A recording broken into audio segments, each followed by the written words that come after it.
They'll run with Lindsey. And he'll be stopped up after only a couple of yards as he gets it down to the 5. A minimal gain there on the 8th play of the drive. That run didn't get very far, and I think when you're looking at his dimensions, he's a little bit on the smaller side. He's counting on the big guys up front to escort him in, and they couldn't create any kind of space for him, could they? Yeah, didn't get the push they needed. 2 runs in a row, but only 2 yards to show for it. 2 straight shots on the ground. Now on 3rd, do you go to the air? I think the possibility exists, and if you're doing it, you're probably going play action since you ran it twice. But I often think the 2nd down is the time you go play action and throw the ball. I say commit to the run and think about it being 4 down territory. A gain of 5, but not enough, leads to a 4th and goal. So out comes the field goal team once more. From the left hash, he'll have to cut this at a tight angle. And McManus able to put it through. And they take the lead here by 2, 12-10. Now the kicker fest continues. He's been good, though. Knocked through 4 of them now. If you're the kickers for these 2 teams, you know what you're doing next week in practice? Asking for a pay raise? Yeah, besides that, you're walking into all the meeting rooms saying, you love us now, don't you? Now you love us because you need us, because that's all we've seen. Kickers scoring all the points. A run there on 1st down going nowhere as he stopped right at the 25. Call it no gain on the play, and it'll be 2nd down. As usual, the hallmark of a good run defense, linebackers making plays near the line of scrimmage. Absolutely nowhere to run there. Well, they had the run for no gain. Now they'll try again from the 25 on 2nd and 10. Quick throw here caught by Gabriel. That catch good for only a yard, and it'll be 3rd down. Big play coming up. Here's 3rd and 10. I would expect to see some pressure here. White. Hey, Wood. The pressure drops off as they'll look to throw. Nowhere to escape, and he goes down. Von Miller in there for the sack, and it's an important one from a personal standpoint as that is sack number 100 in what has certainly been a terrific career to this point. O'Donnell, he's on to punt as he gets this one away. On the return is Jones. A good return there, 17 yards. And the Broncos take over, 1st down and 10. Denver offense at the line, ready to go. And they had 3 points last time, but they didn't want 3 points because they were well within range of scoring a touchdown. We'll see if they can do better now. I'm with you on that one. Let's just go ahead and be frank about the whole thing. And he'll take it into the end zone for a Denver score. Phillip Lindsay, his 2nd touchdown on the season. And the Broncos push further out in front. Good start to the season for him. He had the touchdown last week in the opener and a 2nd one in week 2 now. How about the pace he's already established, right? Not sure he can keep it up for an entire season, but don't burst the bubble because he thinks that he can. Do guys go into a season with a goal for touchdown scored or yardage? What do you think? I think every single one of the guys who's going to touch the football, they all have those types of goals. They all have those types of thoughts. And then they just have to see how the season unfolds if they can stay with it. Unfolding so far so good for him.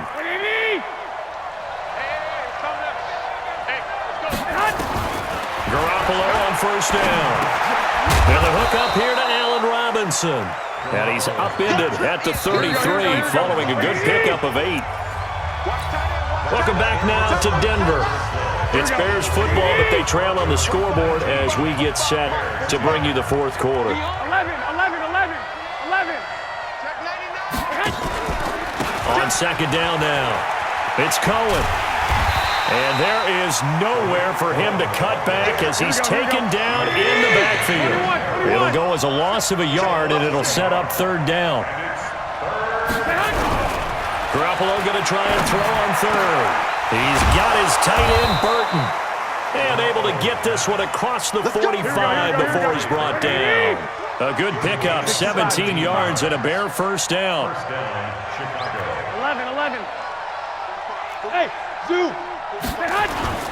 Play action. Garoppolo gonna let one flip. This is caught at the 20. And they'll wind up getting this one all the way down inside the 20. It's a gain of 35. 13. Inside the red zone, it's Garoppolo. And he's got it.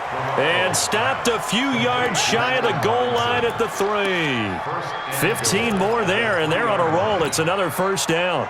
Two big plays in succession. Not sure this D knows what hit him, but now they got to get ready. It's first and goal. Again, they'll throw with Garoppolo.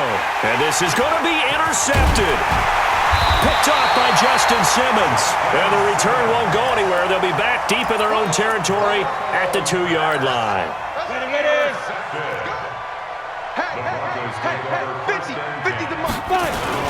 They'll run with Freeman here to begin the drive.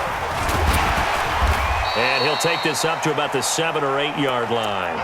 He'll get a nice chunk there on the first down run, and it's 2nd and 4.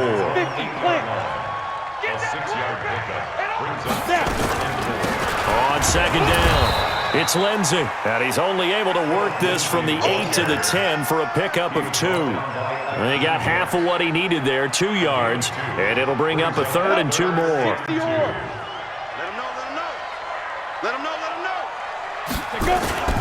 Play action, Elway. And the most curious way there to burn some clock. That was wild, and at the end of all that, it winds up a safety. All right, Charles, help me out here. 4th quarter, you've got the lead, and you run backwards into the end zone. You're just trying to do too much. I almost don't have words for it. But, you know, every coach that we talk to talks about running backs or people running the football, running north-south, getting upfield. He went way in the opposite direction, and that's going to cost his team. Yeah, it cost him big time. Still leading, but it costs him.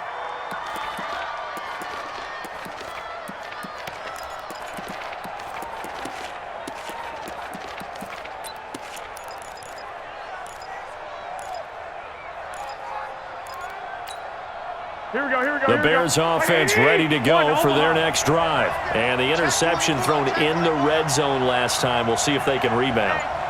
I just have to think the last thing he said as they went back out there was, don't do that again. What do you think?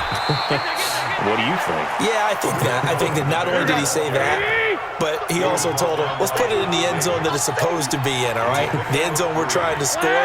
I know we're being a little bit facetious here, but the bottom line is take care of the football, and everything else should flow from there. Quick lesson, never ask the play-by-play guy a question.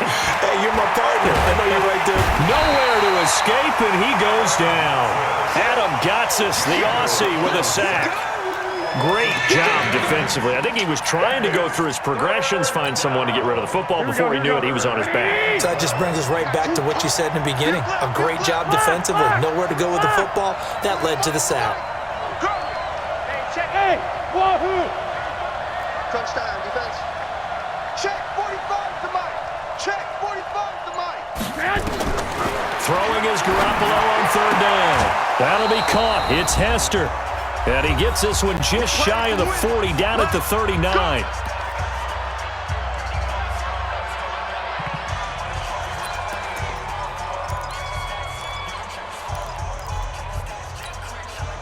So the Bears with the football here as we welcome you back. They come up on a 1st and 10, desperately needing a score here on what could be their final drive. Open man, Tanner Gabriel. And they're going to have this way down deep in Denver territory. Here we go. A huge play there on the screen pass. 47 yards. So how about this for field position after the big play? Inside the 15 now as they come up on 1st and 10. 8 yards on the pickup, and now they'll have some options on 2nd and short. That play wasn't quite as big as the play that preceded it, but still, gotta like the way they're moving the football, partner. Absolutely. Pretty good room to run on that last play. Yeah, they didn't get a first down, but still, you'll take runs like that each and every time, won't you? And yes, he's into the end zone. So they get the late score they needed. And now the extra point can tie this thing up in the final minute. Don't forget the extra point. It's up and good. And, partner, we've got a tie game here in the 4th. So here comes the kickoff now, all even here in this 4th quarter. And the mile-high air in full effect as that's out of the back of the end zone for a touchback.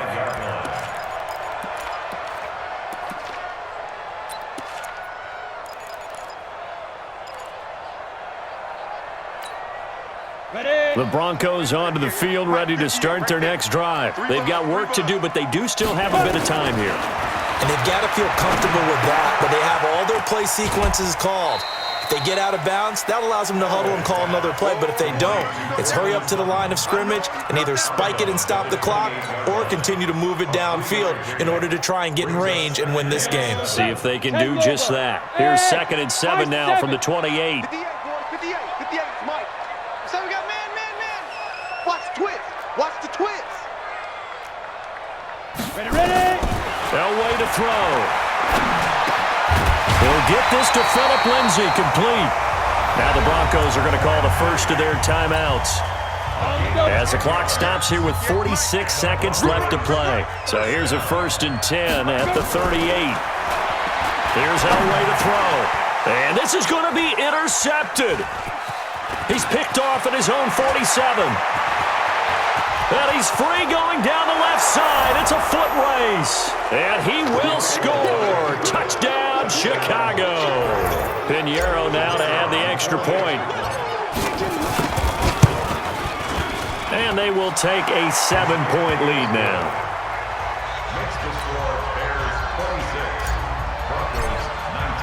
So they throw the pick six. They'll get another shot at it now as this one's in the air.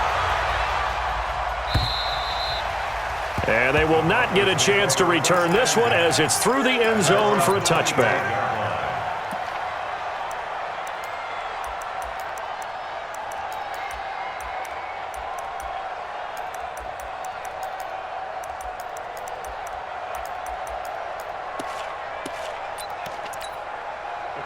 Denver offense at the line, ready to go. One possession game. Time very much a factor. How does the offense handle this situation? Well, in a lot of cases, they should be somewhat relaxed. And I know that's counterintuitive because this is a pressure situation. But this is Friday practice every week of the season. You go over this situation, having to go downfield, limited timeouts, got to get out of bounds and keep the drive going and set yourself up. Defensively, you can't just lay back and let them do whatever they want. So it is a cat and mouse deal here. How much pressure will the defense bring and how much pressure can the offense handle? We're going to find out. He'll find Lindsay here. 4 yards on that last completion, so that sets up 2nd and 6. He'll look to throw. He's going to let it fly. And that's going to wind up incomplete. However, we do have a flag down. Let's check in with our referee. This home crowd, they're happy with that call. I like the way you said happy there, right? The so-called good guys didn't get a call. They feel like it's been that way all afternoon. You feeling their pain? They finally got one. Yes, they did. A looming decision to make on the conversion, down 7, but first things. And this ball is caught. It's a touchdown. And now in the final seconds, they're a PAT away from likely getting this thing to overtime. Don't forget the extra point. It's up and good. And we are tied here in the 4th quarter. Set to go now with the kickoff. These two teams all even again as we continue in this wild 4th quarter. This is fielded at the goal line.